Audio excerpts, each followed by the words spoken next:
Brilliant. Well, it looks like lots of people have joined us. So let me start off by saying a huge welcome from both myself and Lord McConnell, who co-chairs the UN Sustainable Development Goals, APPG, with me in the UK Parliament.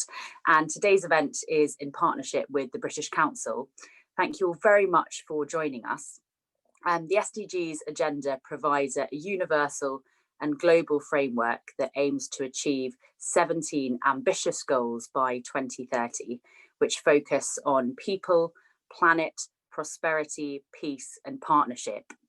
And while progress towards achieving the SDGs has, of course, been threatened by the COVID-19 pandemic, I do think there is a need to reset from its effects and this offer an opportunity to deliver the SDGs and to really ensure that they are a global priority going forward. My background is in the arts. That's what I did for nearly 10 years before I was elected.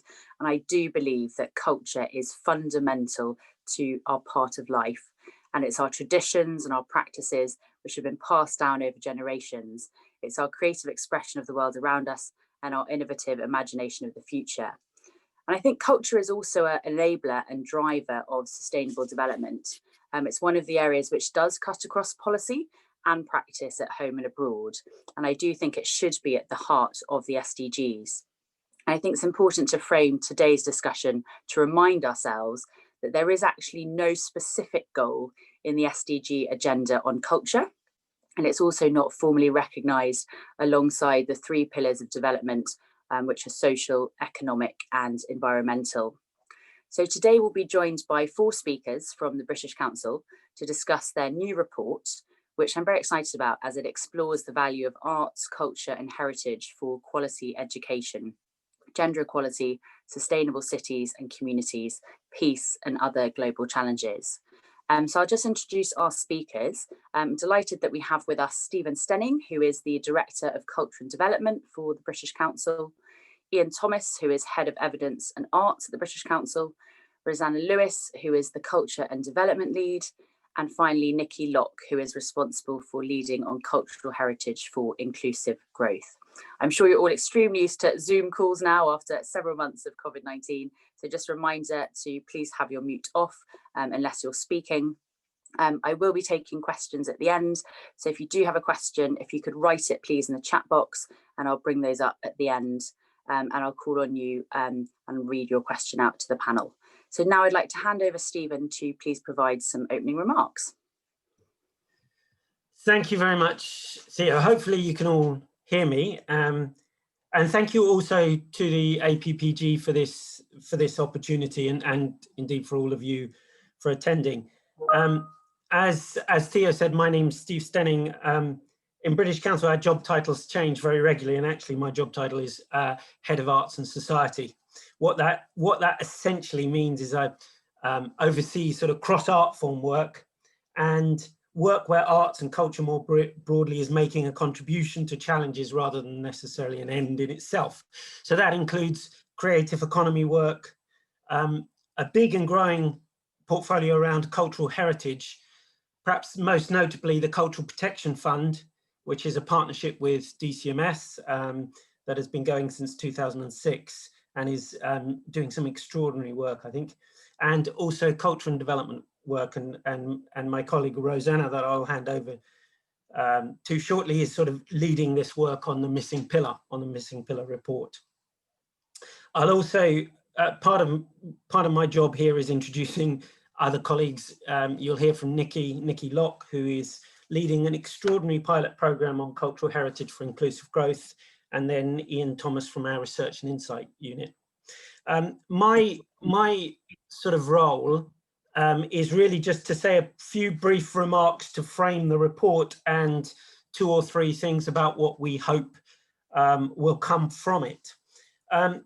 In framing, if you will sort of indulge me, I would just take you to Dundee for a moment, which those of you who saw my background will notice that the masts of HMS Discovery were coming out of the top of my head, that being a picture of Dundee. My route to what I do now was a slightly odd one. I left school and became an actor. Was fortunate in that I adapted a piece of work for the English-speaking stage by a writer who happened to then become a Nobel laureate. So that pushed my career forward, and I found myself in Dundee, the centre of the cultural universe, as a director of Dundee Rep Theatre. There I sort of had a bit of a change of direction, noticing that the exciting work really was not necessarily the next version of Mother Courage on the main stage, but was in the opportunity for communities who didn't really see a theatre as relevant to them to tell their stories, to share their stories, and then also the opportunities to take the skills and resources of the building to areas of the city's community development, education, the healthcare trust. And in that context, it felt both a natural and an important thing to be doing. You are looking at change that needed to come through understanding the context, understanding people, and finding ways of giving people a sense of agency and the ability to change what was around them.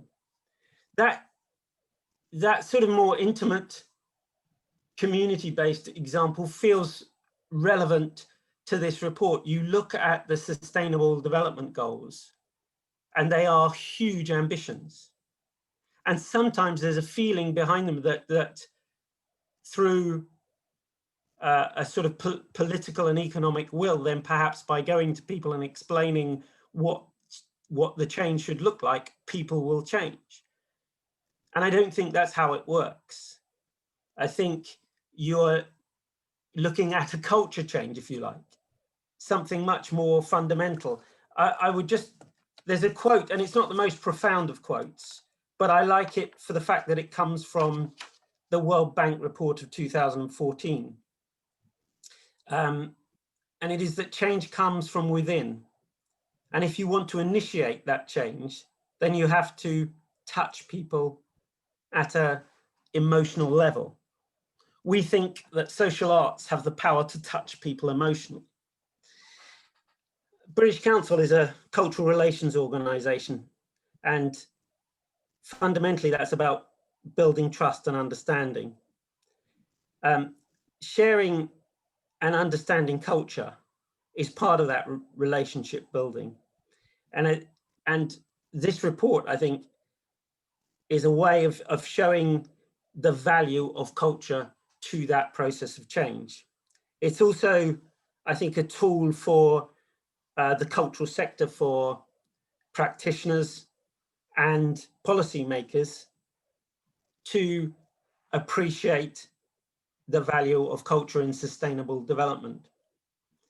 And finally, I think in the current context, there is also perhaps another relevance to this report, which is as we all look nationally and internationally at ways of building back better,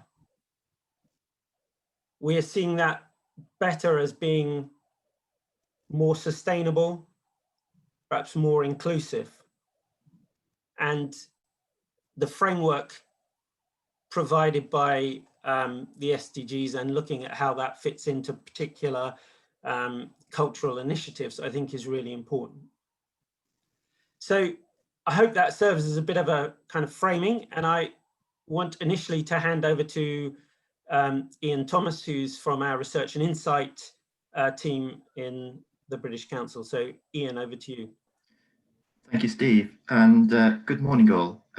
Could I have the next slide, please? So I'm just going to talk briefly about where this report has come from and some of the methodology that sits behind this report and why we as British Council have commissioned this report.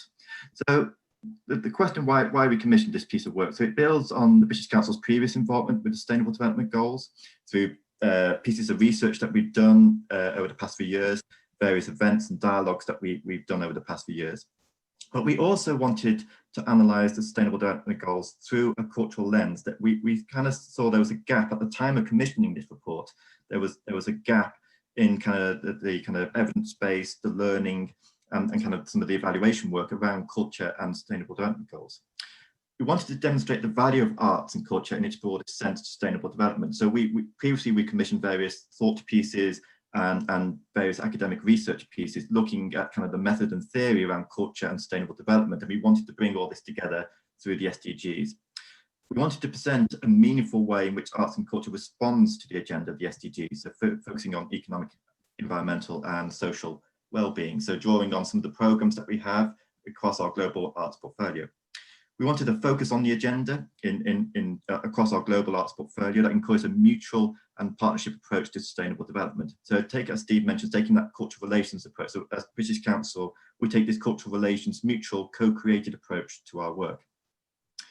It underpins also our new 5-year strategy at the British Council. So we wanted to use the SDGs as a lens for our evaluation work, for our planning work, for our design work, and for our strategy work. And then also through this piece of work, we wanted to highlight examples from across the global portfolio of the SDGs in action, drawing the evidence, drawing the learning, drawing the practice up into one place. And then we also wanted some recommendations to take this work forward, not only for ourselves, but for the sector, how we could look at the SDGs, how we can embed the SDGs, how we can raise the profile of the SDGs across the arts and cultural sector, how it can be used to inform policies, program development, delivery, funding mechanisms, but also how it can inform our research, learning and evidence gathering. So the methodology that sits behind this report that Rosanna's going to talk about. So we commissioned a research team from Nordicity who are on the call this morning. We started off with a literature review, examined at the time the current landscape of culture in the SDGs, academic, research and evaluation, and across the global research network. We wanted to analyse the SDGs to identify particular SDGs and the targets that culture can play a role or an enabling role within. And then we did a mapping exercise to draw the relevant SDGs to kind of 16 examples of cultural programs across our portfolio. So the report has an academic literature review.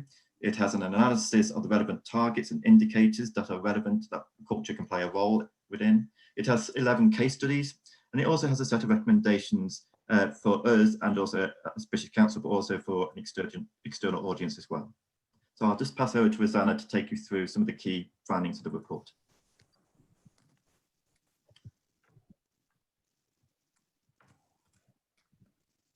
Thank you, Ian. Just trying to move to the next slide. So where is culture in the SDGs is the question that we started with, and as many in the cultural sector know, there was no dedicated goal for culture.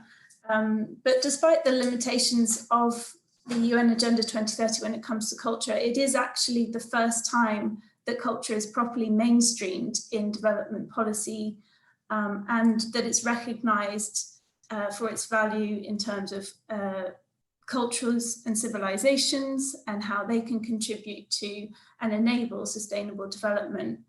And when we examined the place of culture, we really took the UNESCO definition, which is very wide and looks at culture as the set of distinctive spiritual, material, intellectual and emotional features of society or a social group that encompasses not only art and literature, but lifestyles, ways of living together, value systems, traditions and beliefs. And the UNESCO 2005 Convention on the Protection and Promotion of the Diversity of Cultural Expression recognises the role that culture plays in sustainable development.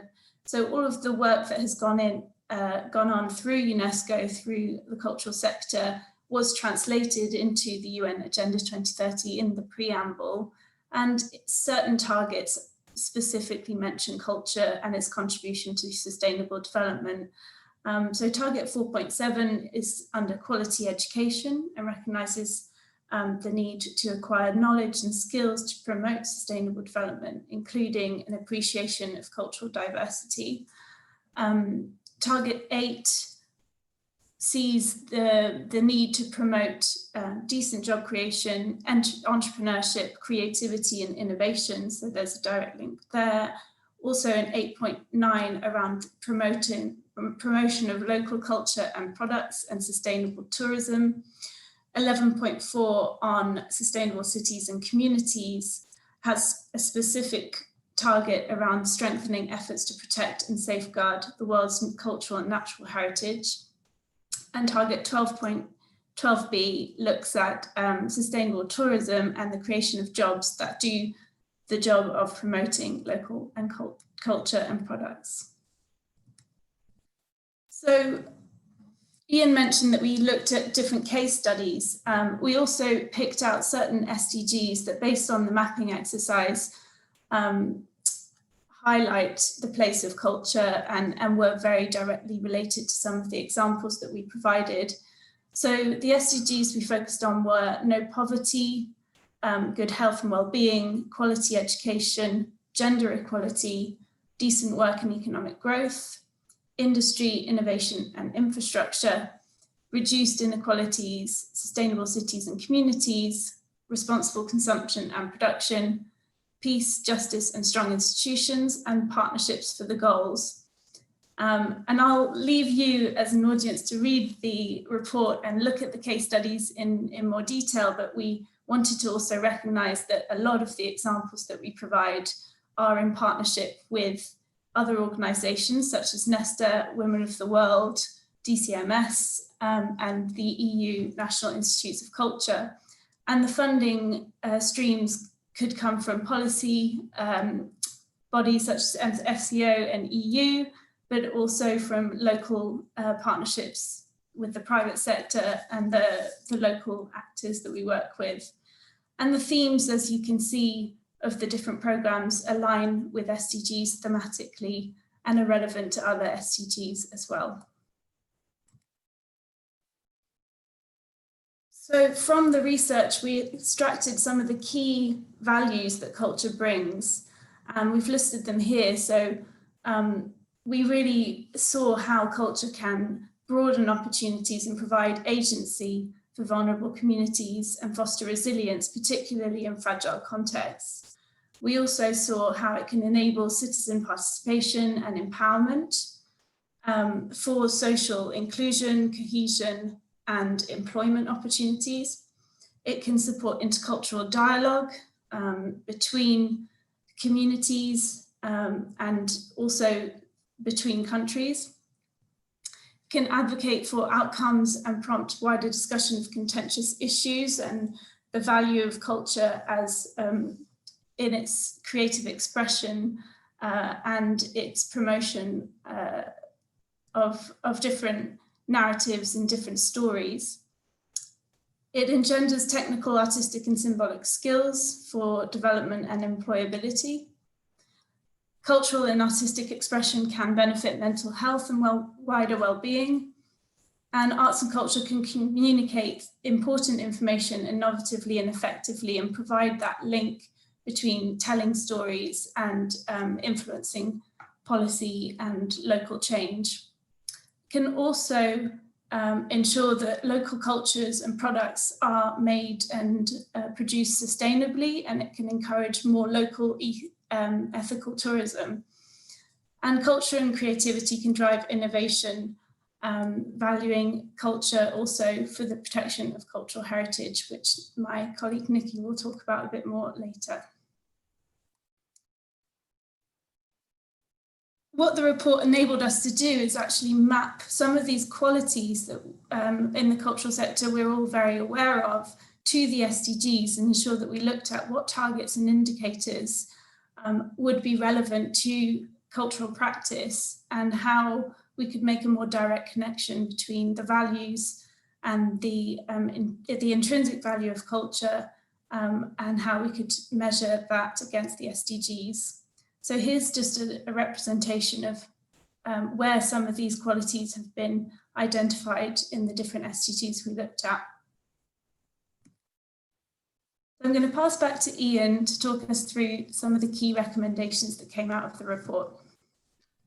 So the recommendations have been kind of grouped into three kind of areas around advocacy, access, and evidence. So Nordicity kind of set us as not only for the British Council, but more broadly about how we advocate for specific outcomes that respond to the SDGs, to develop a clear and consistent approach to monitor stakeholder, media, and digital engagement around the SDGs, how we adopt the language of the Sustainable Development Goals, and one way through doing this is training programs, support programs that highlight the role of arts and culture in the SDGs, to raise the profile, to look at how the SDGs and the arts enable each other. But some of the recommendations also look at how we evaluate and build the evidence base around arts, culture, and the SDGs.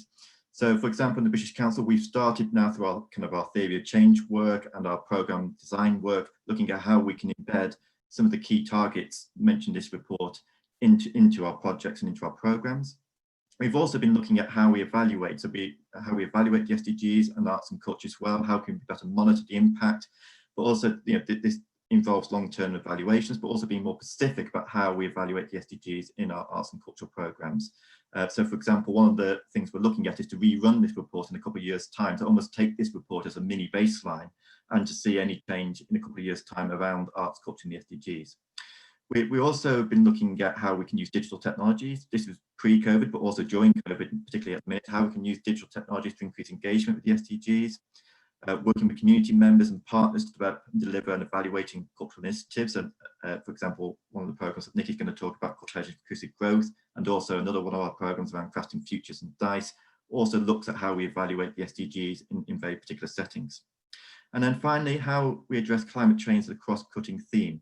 And this is a piece of work that the British Council's been looking at and developing a particular programme around COP, the COP programme next year, also looking at how we build an environmental strategy as well. So there's a number of recommendations that we've been looking at, but we also want to have a dialogue and conversations more broadly with partners and stakeholders around this report. So at this point, I'm going to hand over to Nikki, who's going to talk through one of our case studies from the report. Hello everyone, it's so lovely to be here. Thank you, Ian and Rosanna. As mentioned already, I lead Cultural Heritage for Inclusive Growth at the British Council, which is featured as a case study within the Missing Pillar report. And I'm going to talk to you today with the aim to bring to life some of the things you've already heard and to demonstrate how from our work to date, we are seeing the transformative power of culture as a strong and relevant contributor to the SDGs. Now, Cultural Heritage for Inclusive Growth is an action research programme with ODA funding taking place in Vietnam, Colombia and Kenya, and was developed from a British Council report published in 2018.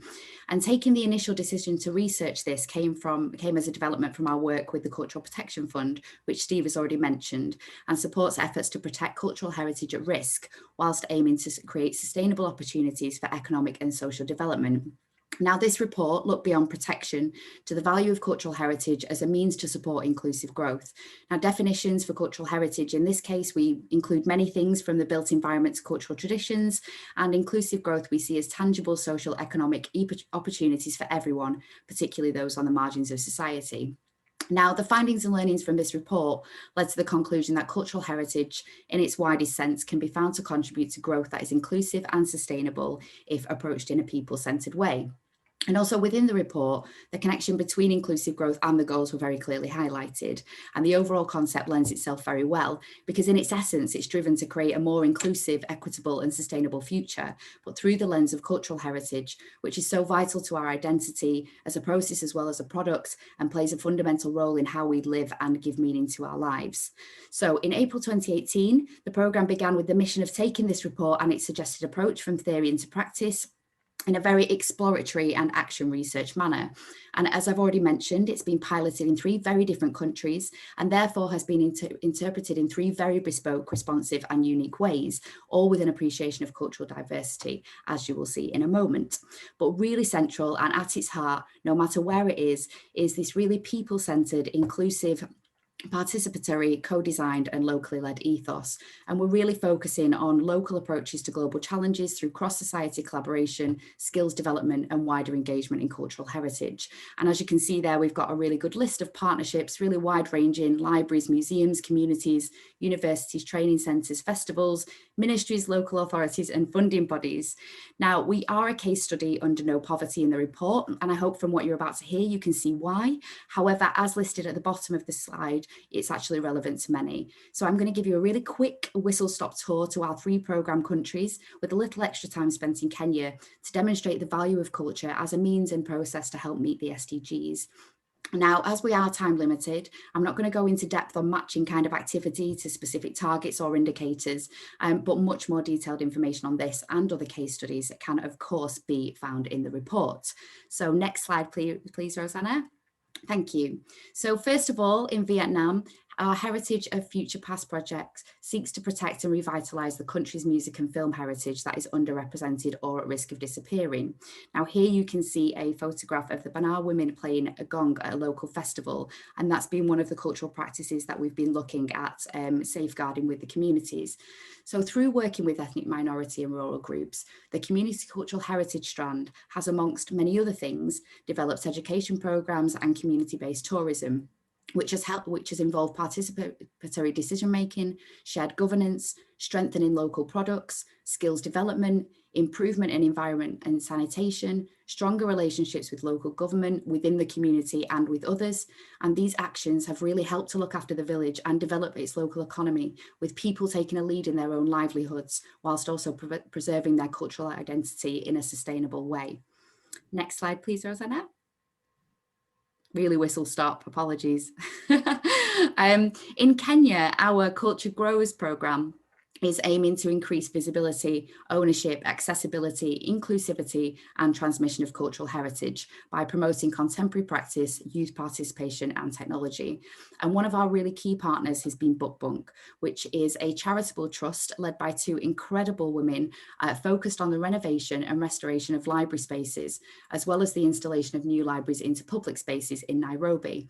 And Book Bunk have undertaken a community engagement process to revitalise Macmillan Library, Kenya's second oldest library, as well as 2 other branches in Makadara and Kaloleni, which you can see here.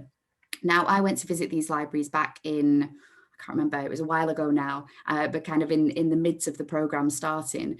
And they are incredible spaces, all of them. They were utilised quite a lot by students going to study there. A lot of the books there were very kind of out of date. The spaces were quite inaccessible. There was a lot of things that needed restoring and upgrading. And there was obviously a real need for the libraries to be renovated, but also there was kind of a real interest by Book Bunk in thinking about how they can be transformative in terms of community spaces with educational programmes and all sorts of activity. So Book Bunk worked with a community of existing library users and new communities to help shape plans on how to improve the libraries and their facilities, alongside creating job and skills opportunities for local people. And they've also developed a diverse and engaging programme of cultural and educational events. And we're just going to take a quick moment now to show you a very quick video of a storytime event at Kaloleni Library, which is what you can see here, pre-restoration, which is an event they held back in November 2019.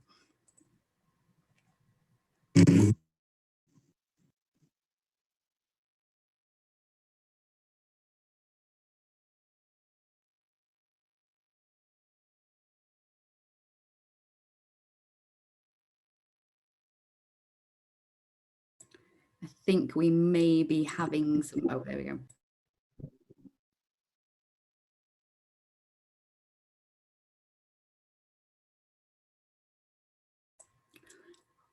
I think we might be having a few technical difficulties. So whilst...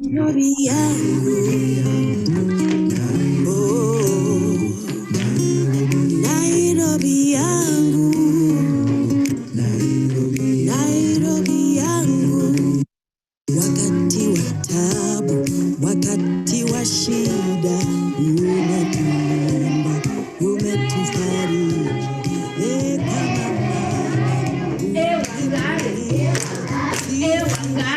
Kama mama,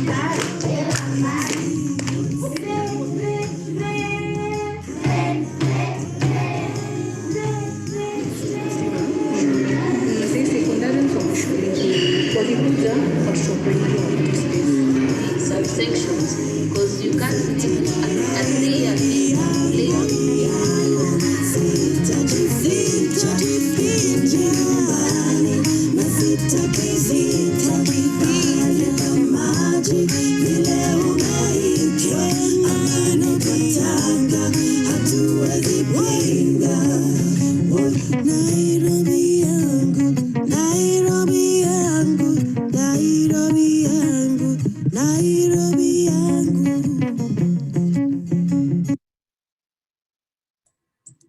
Thank you very much. So since then, a lot has happened in the 3 libraries. It's really been incredibly transformational in many more ways than we could have imagined.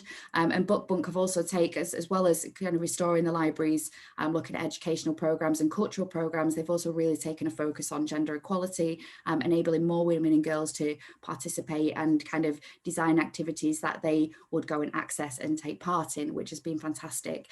So Book Bunk are continuing to develop their work and have recently been awarded a grant actually from the Cultural Protection Fund for disaster and climate change preparedness. So just to tell you a tiny bit more about the Kenya programme before I move on.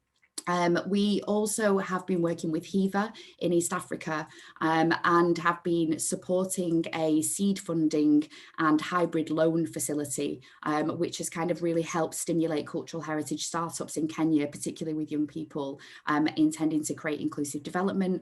And also within the programme, we focused a lot on digital skills and training programmes and traditional skills and training programmes in collaboration with African Digital Heritage, Mount Kenya University and the University of West Scotland to provide technical and transferable skills to individuals and organisations. So that's our Kenya programme. So last slide, please, Rosanna. Thank you very much. So finally, in Colombia, our programme is Sowing Our Knowledge, and we have been working with 6 Indigenous communities to recover, revitalise and strengthen their own cultural heritage, with a focus on cultural survival, sustainability and socio-economic welfare. Now, the programme has been completely led and designed through community assemblies and has resulted in stronger governance, greater autonomy and created new ways for Indigenous peoples to be part of a globalised world without endangering their own worldview, which is just incredibly important. And amongst many other things, the work has involved cultural heritage mapping and documentation, looking at local territories in terms of sustainability and environmental protection and preservation, tailored intergenerational workshops with elders to pass on traditional skills and knowledge, ethno-ecotourism, creative economy, and working with stakeholders and allies across society. And the groups have also taken part in the National Craft Fair and have utilised their work within the programme to support themselves in self-isolation during COVID-19. So that's a really quick whistle-stop tour. I'm sorry I can't give you kind of much more information, or, you know, it's me talking about it all. I would have loved to have people from the programme here. But I think, you know, I have worked in the cultural and development area for a long time, both in the UK and internationally. And, you know, culture, it is a product, but it is also a skill, it's a process, it's individual, it's collective. And with across all of the work that I've done and with Cultural Heritage for Inclusive Growth, you know, it's really been incredible in helping us to meet people where they are. It's a part of everyday life. And it's just, you know, the relevance that we've seen in terms of the SDGs to inclusive and sustainable development has been really wonderful to see, especially through the people-led and people-centered approaches, which I think is just so incredibly important for local solutions to global challenges. Thanks. Fantastic. Well, thank you very much, Nikki, and to all of our speakers.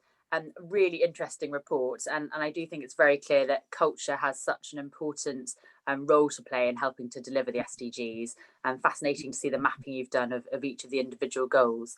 I can see there's lots of questions in the chat already, so let me just go to the first question. I'll go to my co-chair, Lord McConnell, who asks for any reflections on culture and Goal 16, particularly in relation to conflict prevention and peace building. I don't know who'd like to answer that first.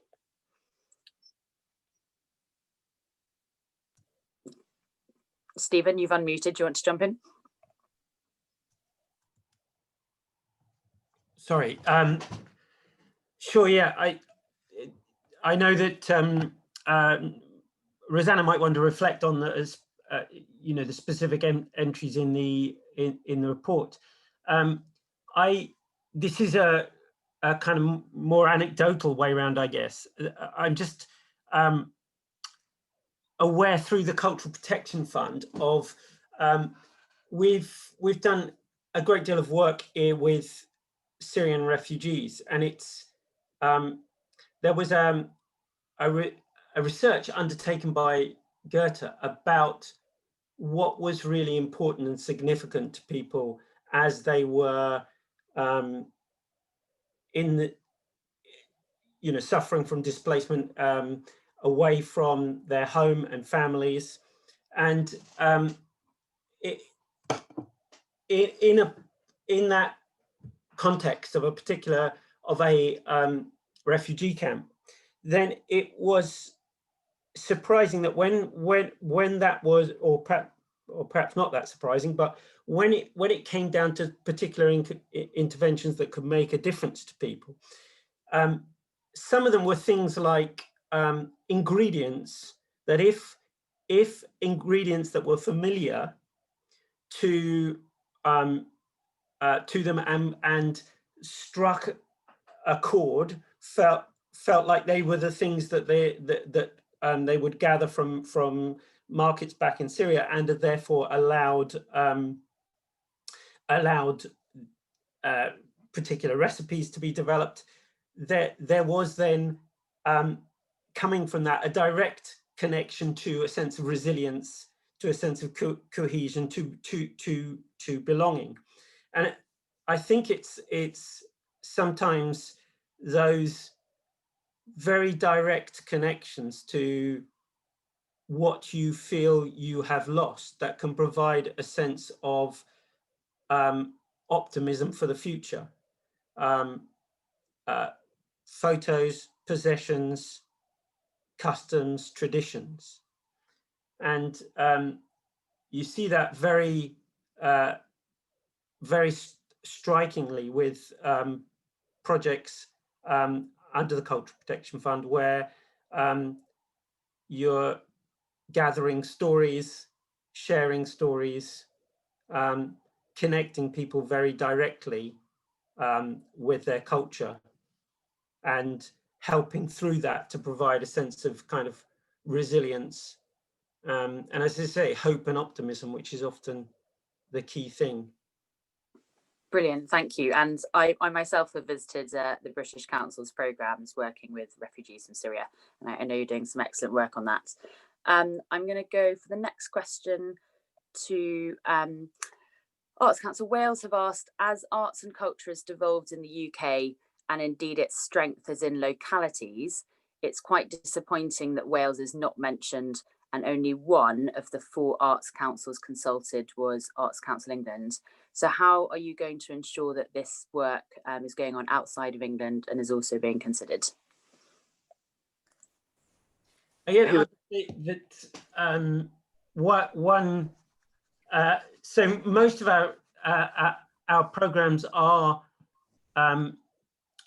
very deliberately cross the UK, and again, using the example of the Cultural Protection Fund, then some of the most vibrant and effective collaborations are with organisations that are based in different parts of the UK, including Swansea City Opera, for example, is one example of an organisation that, in partnership with local organisations in that case in Lebanon, are creating effective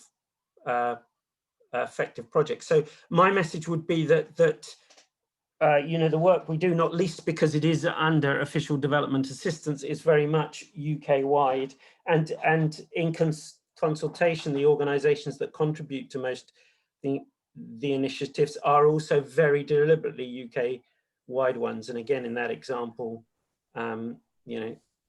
Museums and Galleries Scotland and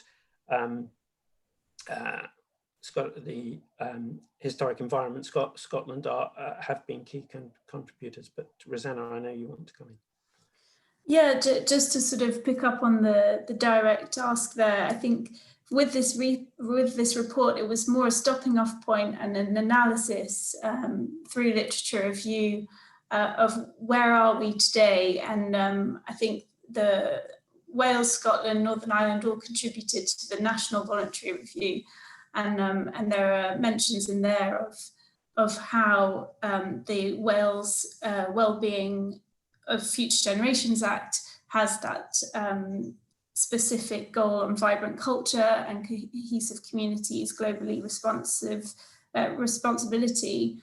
There's also the Scotland National Performance Framework, which has a key outcome on culture, and the SDGs is the framework for that. So the link between well-being and culture is really prominent in policy at the moment at a local and devolved nations level. And I think the more we can embed that in the COVID-19 recovery and explore that together in the next phase of this report, which will be more dialogues with sectors and funders, local authorities, then we'll be able to explore how we can take those recommendations forward. So would welcome a conversation with you about contributions from Wales. Brilliant, thank you. The next question is from the UK Commission for UNESCO, who asks, how best do you think these SDG benefits can be made more meaningful to communities in the UK and to bring in funding and opportunities to local economies, as Stephen has said, perhaps linked to Building Back Better?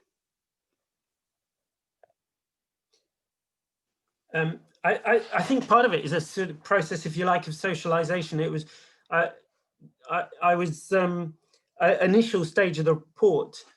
I had the privilege of being in on a session looking at it with a number of people leading cultural organisations around the UK, and I think there's a job to be done just to, as I said right at the beginning, that there is rightly huge ambition in when you talk about the SDG in those goals, and I think there's a need to sort of make a connection to the intimate, to community development, and you know, not just look at the framework of that huge change, but what it means to be making a contribution to that change, and that feels like a process of socialization, of making the point that small-scale individual and community change is what is going to add up to those massive ambitions. And I think there's a missing piece in there, and perhaps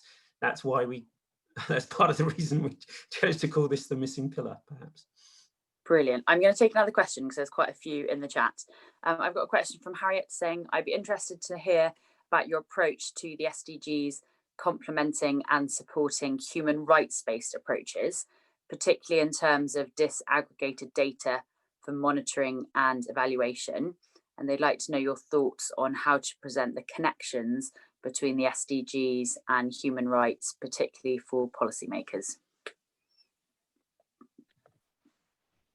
Shall I take the evaluation bit of that question? So on the evaluation bit, so we're working with a range of partners internationally. The trick with the SDGs and evaluation is one, how you map your contribution to these huge agendas in these huge areas, and two, the long-term nature of the impact and the time frame for these things and these outcomes to start to appear. So we've been working with partners like OECD, for example, and the Cultural Values Centre based at Leeds, for example, to try and, one, build a long-term approach, two, how we use things like contribution analysis and process tracing as techniques to try and unpick our contribution, and as Harriet says, to disaggregate what our contribution is to these outcomes, in this case, human rights. It takes time, it's not black and white, it is messy, and there are lots of contributing factors within that. So there isn't a pure answer to that at the minute, but what we've been able to do is start to isolate some of our contribution to these things. It takes time, it takes quite a bit of data and analysis to do it, but it's getting there, and we're having to work in partnership with a range of partners to build that together. Would any other colleagues like to jump in on that? or I'll take another question. Just to highlight that tomorrow there is an event organised by the Art Lab of UNESCO on cultural justice, equity, inclusion and human rights. So I'll be sharing some of the ways that British Council has explored theories of change and outcomes, what assumptions need to be part of any intervention in fragile contexts. And that builds on the research we've done with the University of West of Scotland on the art of peace, and also our collaboration with the EU National Institutes of Culture on a piece of work on working in fragile contexts. So there's a lot of practice, but also research and evaluation methodology that has gone into human rights and arts connections, which, yeah, we'd invite you to join the conversation tomorrow. Thank you. I have a question from David. Has there been any exploration of the use of culture as a key tool of emerging voluntary local reviews? Any comment on that?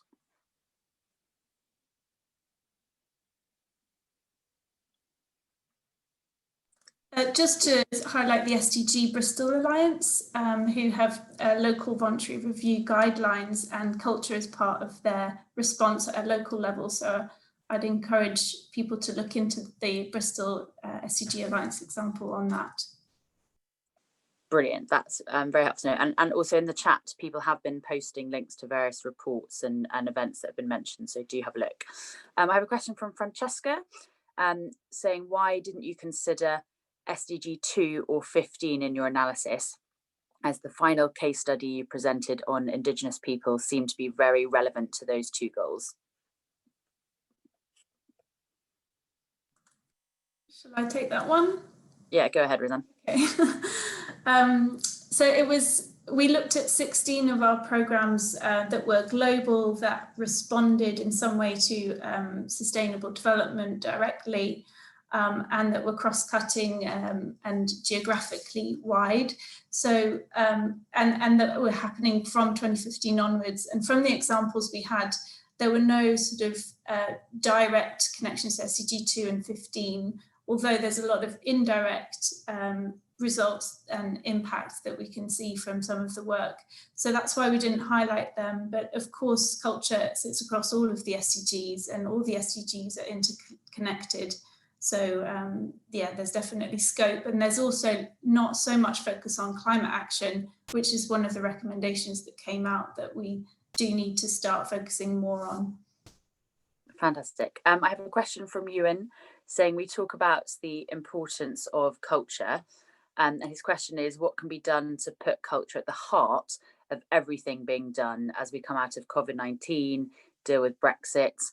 And it's encouraging to hear that culture is much closer to policy development, but it's still common to hear policymakers discussing culture and the arts as a separate thing. What more can we do to change that?